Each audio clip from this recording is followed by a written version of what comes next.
तो जैसा कि लास्ट एपिसोड में हमने देखा था कि डीमन सोल सेक्ट पर टाइशुआन टावर ने कब्जा कर लिया, मगर यहाँ का ट्रेजर हासिल करने के लिए मास्टर जियो और मास्टर वांग के दरमियान झगड़े शुरू हो गए। तो फाइनली ये लोग डिसाइड करते हैं कि सारा ट्रेजर डीमन सोल सेक्ट में ही रहेगा और टाइशुआन टावर इस सेक्ट को लीड करेगा। साथ ही एल्डर जियो और एल्डर वांग ने इवान और शावी को डीमन बेल्स को स्टडी करने के लिए 1 महीने का वक्त दिया, मगर ये दोनों तो स्टडी करने के बजाय फाइटिंग करना ही शुरू कर चुके। अब आगे तो इस एपिसोड की शुरुआत में हमें जियोशियान सेक्ट का मेन हॉल दिखाया गया, जहाँ पर एक बंदी गाने गाते हुए आराम फरमा रही थी और जैसे उसे किसी की आहट सुनाई दी उसने तुरंत ही पोछा मारना शुरू कर दिया। दरअसल सेक्ट मास्टर जियो यहाँ पर पहुँच गई थी और टाइशुआन टावर के मास्टर वांग को अपने सामने देखते साथ ही उसका गुस्सा 7वें आसमान पर पहुँच गया। वो कह रही थी कि तुम्हारी हिम्मत की तो दाद देनी चाहिए, तुम्हें पता है कि मैं तुम्हें खत्म कर सकती हूँ, मगर बार बार मेरे सामने आने की जरूरत दिखाते। तो मास्टर वांग उसे बताने लगे कि जियांग युआन और शावी अभी भी उस चेम्बर से बाहर नहीं आए। जब तक मेरा डिसाइपल जियान एकदम सेफली मेरे सामने नहीं आता तब तक मैं तुम्हारा पीछा नहीं छोड़ सकता। मैं अच्छे से जानता हूँ कि तुम किस किस्म के इंसान हो, काफी सालों से मैं तुम पर कड़ी नजर रखी हुई हूँ, इसलिए मैं तुम्हारी हर एक ट्रिक को पहचान सकता। जो सुनते साथ ही मास्टर जियो ने उस पर अपनी सोड रेस कर दी। वो कहते कि मेरी सीनियर सिस्टर की यहीं पर मौत हो गई थी, अगर तुम में जरा भी शर्म है तो दोबारा यहाँ नहीं आओगे। अब जल्दी से यहाँ से दफा हो जाओ, मैं तुम्हारी शक्ल भी देखना पसंद नहीं करती। जिस पर वांग थोड़े से इमोशनल होते हुए कहने लगे कि मैं अभी भी उस बोझ को अपने कंधे पर उठाता हूँ, यकीन मानो मैं उस गिल्ट से आजाद नहीं हो पाया, मगर मेरा यकीन करो उस वक्त मेरे पास और कोई चॉइस नहीं थी और ये बात हम दोनों भी अच्छे से जानते हैं। सो गाइस मास्टर वांग की बातों से यही साबित हो रहा था कि इन दोनों का कोई ना कोई पास्ट है। जियो थोड़ी सी हेजिटेट करते हुए कहने लगी कि मुझे नहीं पता तुम किस बारे में बात कर रहे हो, हम दोनों तो एक दूसरे को ठीक से जानते भी नहीं, इसलिए फालतू की बकवास करना बंद करो। साथ ही साथ उसने अपने सर्वेंट को वहाँ से बाहर जाने का हुक्म दिया तो बंदी फटाफट से मेन हॉल से बाहर आ गई, मगर वो उतनी ही तेज रफ्तार के साथ दरवाजे के पास जाकर उन दोनों की बातें सुनने लगी। अब वहाँ से तो उसे कोई आवाज नहीं आ रही थी, इसलिए वो फटाफट से छत पर जाकर इन दोनों की बातें सुनने लगी। एल्डर वांग मास्टर जी उसे कहने लगे कि उस वक्त हम दोनों भी मजबूर थे, इसलिए हमें अलग अलग रास्तों को चुनना पड़ा। तो मास्टर जी उन पर चिल्लाते हुए कहने लगे कि तुम सीधे एक असासिन बन गए और इसकी मुझे बिल्कुल भी उम्मीद नहीं थी। मुझे तो ये समझ नहीं आ रहा कि तुम इतने सारे इवल काम करने के बाद राइचसनेस का डंका कैसे बजा सकते। तुमने कई सारे सेक्ट को तबाह कर दिया और अब मेरे जियोशियान सेक्ट के भी पीछे पड़े हो। तो मास्टर वांग कहते कि हाँ मैंने काफी सारे गलत काम किए और मैं जानता हूँ कि तुम उनके लिए कभी मुझे माफ नहीं करोगी। वो बच्चे भी अब बड़े हो गए, मैं तो बिल्कुल नहीं चाहता कि उनकी भी लाइफ मेरे जैसी हो। जिस पर जियो कहने लगी कि वो बच्चे तुम्हारे बिल्कुल नहीं, वो तो तुम्हारे दो मरे हुए भाइयों के बच्चे हैं। सो गाइस मेरे ख्याल से ये दोनों टाइशुआन टावर के रुआन और शाओ के बारे में बात कर रहे हैं। मास्टर जी उनके सामने शिकायत लगाते हुए कहने लगी कि तुमने हमेशा अपनी फैमिली को ही प्रायोरिटी दी, तुम्हारे लिए तो तुम्हारे भाई ही सबसे ज्यादा इम्पोर्टेंट थे, मेरे लिए तो तुमने कभी कोई एफर्ट्स नहीं लगाए। अब ये सारी बातें सुनने के बाद वो बंदी तुरंत ही अपना इंटेलिजेंस रिपोर्ट लिखना शुरू कर देती है। उसने अपने रिपोर्ट में बता दिया कि टाइशुआन टावर का मास्टर वांग और जियोशियान सेक्ट के मास्टर जियो का चक्कर था। इन दोनों ने न जाने कितने ही सारे हसीन लम्हे एक साथ गुजारे और अब ये दोनों एक दूसरे के जानी दुश्मन हैं। जिसके बाद हमें जियोशियान सेक्ट का फॉरबिडन एरिया दिखाया जाता है, जहाँ पर शाह और वांगी अभी भी पहरा दे रहे थे। इन दोनों की शक्लों से ही पता चल रहा था कि ये लोग यहाँ बैठ कर काफी ज्यादा बोर हो गए। वांगी शाह को बताने लगी कि 28 दिन तो ऐसे ही बीत गए, अब बस 2 दिनों की बात है और फिर ये दोनों भी सिक्लीजन से बाहर आ जाएंगे। जिस पर शाह कह रहा था कि मुझे पूरा यकीन है कि मेरा भाई युआन डीमन बेल को अच्छे से स्टडी कर लेगा, उसने दूसरे भी मजे की और स्टडी में भी टॉप किया होगा। और उतने में वही ताक झाक करने वाली सर्वेंट वहाँ पर पहुँच जाती है, वो इन दोनों के लिए खाना लेकर आई थी और उतने में वो सर्वेंट दरवाजे को ब्रेक करने की कोशिश करने लगी। हालांकि शाह उस पर हमला कर देता है। वो कहने लगा कि शायद तुम डीमन सोल सेक्ट के प्रिजनर हो और यहाँ पर हमसे बदला लेने आई थी, मगर वो बंदी फटाफट से वहाँ से भाग निकली तो शाओ भी तुरंत ही उसके पीछे रवाना हो जाता है। वहीं पर वांगी भी उनके पीछे जाने लगी। वो शाओ को बता रही थी कि इस बंदी को खत्म मत करना, ये बात तो जाननी पड़ेगी कि उसे यहाँ पर किसने भेजा। वेल इन दोनों के वहाँ से जाने के बाद बैरियर के बाहर कोई नहीं था और उतने में वो बंदी अपने चूहे के साथ वहाँ पर पहुँच चुकी थी। वो खुद से इम्प्रेस होते हुए कहने लगी कि इन दोनों को बेवकूफ बनाना तो बिल्कुल भी मुश्किल नहीं था, मैंने बड़ी आसानी से इन्हें यहाँ से भगा दिया। और अब हमें फॉरबिडन केव के अंदर का सीन दिखाया जाता है जहाँ पर युवान और शावी की हालत काफी ज्यादा खराब हो चुकी थी। इन दोनों की आंखों के नीचे बड़े बड़े डार्क सर्कल्स आए थे। युवान उससे कहने लगा कि 28 दिनों से हमने कुछ भी नहीं खाया, प्लीज थोड़ा सा खाना खा लो।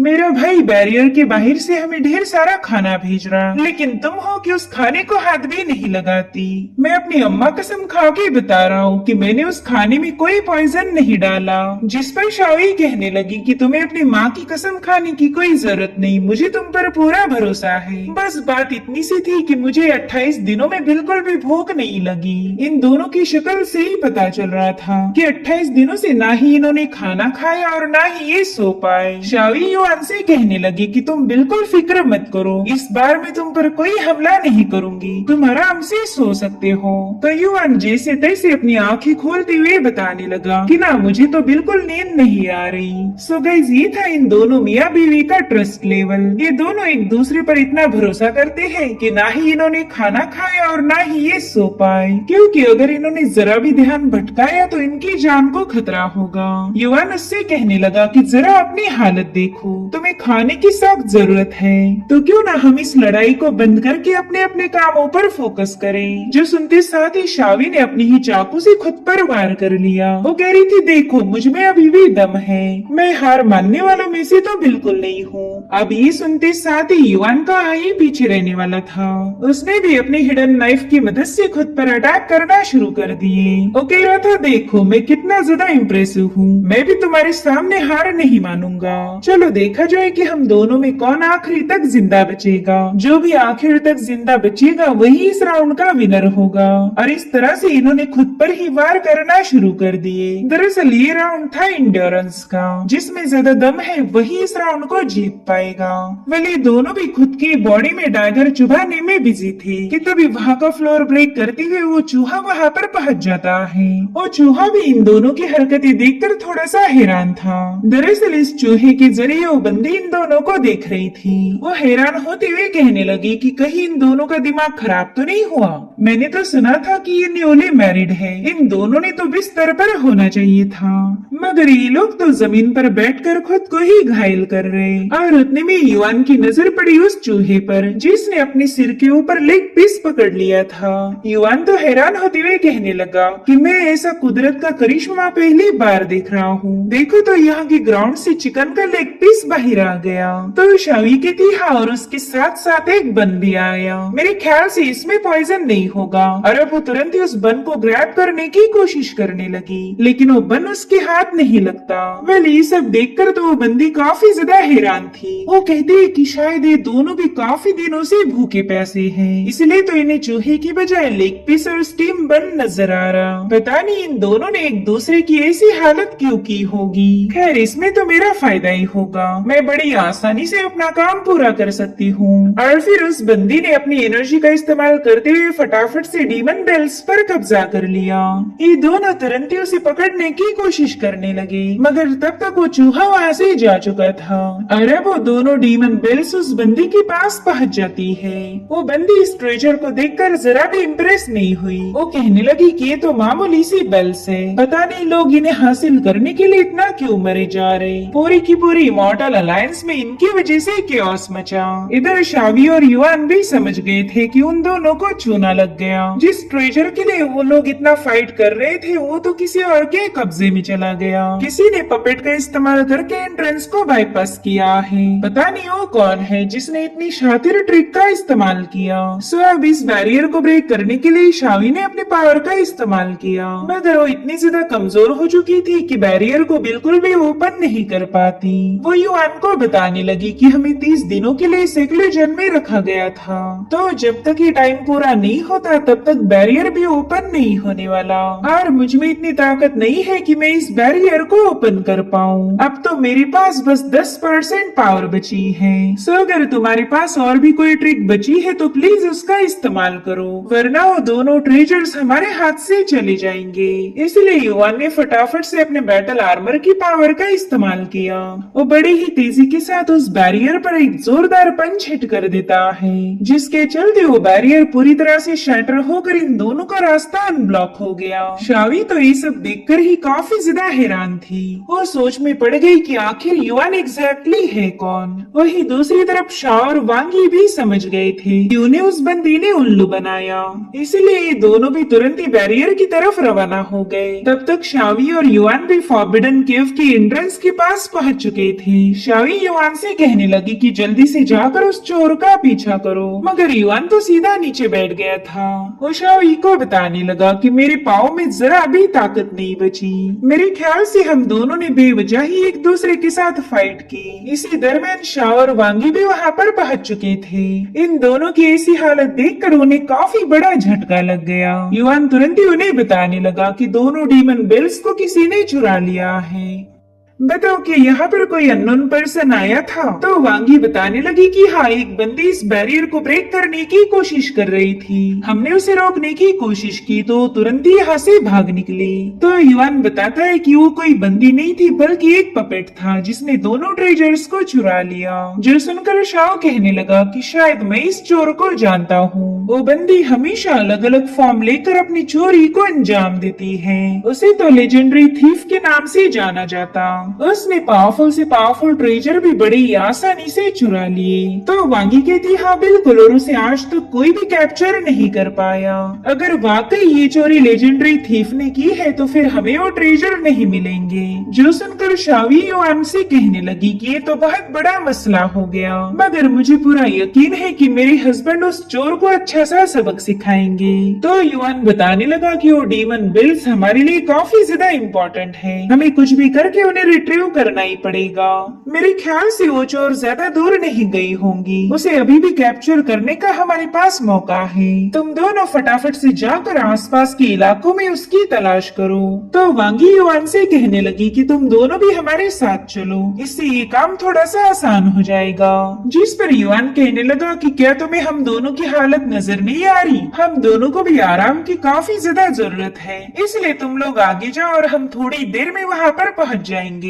मगर वांगी को तो वहाँ से जाने की कोई भी जल्दी नहीं थी। वो इन दोनों को चेक करते हुए कहने लगी कि तुम दोनों काफी ज्यादा अजीब दिख रहे हैं, ऐसा लगता है कि तुम दोनों की एनर्जी को किसी ने चूस लिया हो। जो सुनते साथ ही शाओ की हंसी छूट गई। वो वांगी से कहने लगा कि तुम तो बड़ी ही नाइव हो, तुम्हें ये सारी बातें समझ नहीं आएगी। ये दोनों 28 दिनों तक उस चेम्बर में बंद थे जहाँ पर इन्होंने लगातार फिजिकल काम किया है। इन्होंने इतनी तगड़ी मेहनत की कि इनकी एनर्जी पूरी तरह से ड्रेन आउट हो गई। देखो तो मेरे भाई की कमर में भी दर्द हो रहा। खैर छोड़ो, ये बातें तुम्हें समझ नहीं आने वाली। जिसके बाद ये दोनों भी उस चोर की तलाश में वहाँ से रवाना हो गए। उनके वहाँ से जाते साथ ही दोनों सीधा नीचे बैठ गए। इनमें तो जरा भी एनर्जी नहीं बची थी कि उस चोर की तलाश कर पाए। शावी युआन को बताने लगी कि क्यों ना थोड़ी देर के लिए आराम किया जाए, बाद में हम उस चोर को ढूंढ लेंगे। अब तो हम दोनों को एक दूसरे से कोई खतरा नहीं। जिस ट्रेजर के लिए हमने आपस में झगड़े किए थे वो तो अब जा चुका है। इधर वो चोर एक पोर्टल के जरिए फॉरबिडन केव में पहुंच गई। वो कहने लगी कि आज तक मैंने न जाने कितनी सारे सेट पर डाका डाला, लेकिन ये वाली चोरी सबसे ज्यादा आसान थी। इन बेवकूफों को लग रहा होगा कि मैं यहाँ से भाग निकली, लेकिन मैं तो अभी भी यहीं पर मौजूद हूँ। वहीं दूसरी तरफ हम युआन और शाओई को देख पाते हैं, जो कि बड़ी कमजोर हालत में उस चोर की तलाश में निकल पड़े। युआन कह रहा था कि अगर हम दोनों एक दूसरे पर जरा भी भरोसा करते तो हम पर ऐसी नौबत ना आती। ऐसी हालत में अगर वो चोर हमें मिल भी गई तो भी हम उसका कुछ भी बिगाड़ नहीं सकते, उल्टा वही हमारी धुलाई करके भाग जाएगी। इधर उस चोर ने फैसला लिया था कि वो इसी सेक्ट में बैठकर कल्टीवेट करेगी। उसे पूरा यकीन था कि ये लोग आसपास के इलाकों में उसकी तलाश करेंगे, ना कि अपने ही घर में। वहीं दूसरी तरफ युवान शावे को बता रहा था कि बस मेरी थोड़ी बहुत पावर रिकवर हो जाए, फिर देखना मैं कैसे उस चोर को दबोच लेता हूँ। और उतने में इन दोनों की नजर पड़ी उस चोर पर, जो कि दोनों डीमन बेल्स लेकर उनके सामने खड़ी थी। वेल, इस बार तो चोर का अंदाजा भी गलत निकला। उसे लगा ही नहीं था कि उसे कोई यहाँ पर ढूंढ पाएगा। ये तीनों लोग एक दूसरे को आमने सामने देखकर काफी ज्यादा शॉक हो गए। और इसी के साथ एपिसोड यहीं पर एंड हो जाता है। Thank you so much for watching. Bye bye, take care.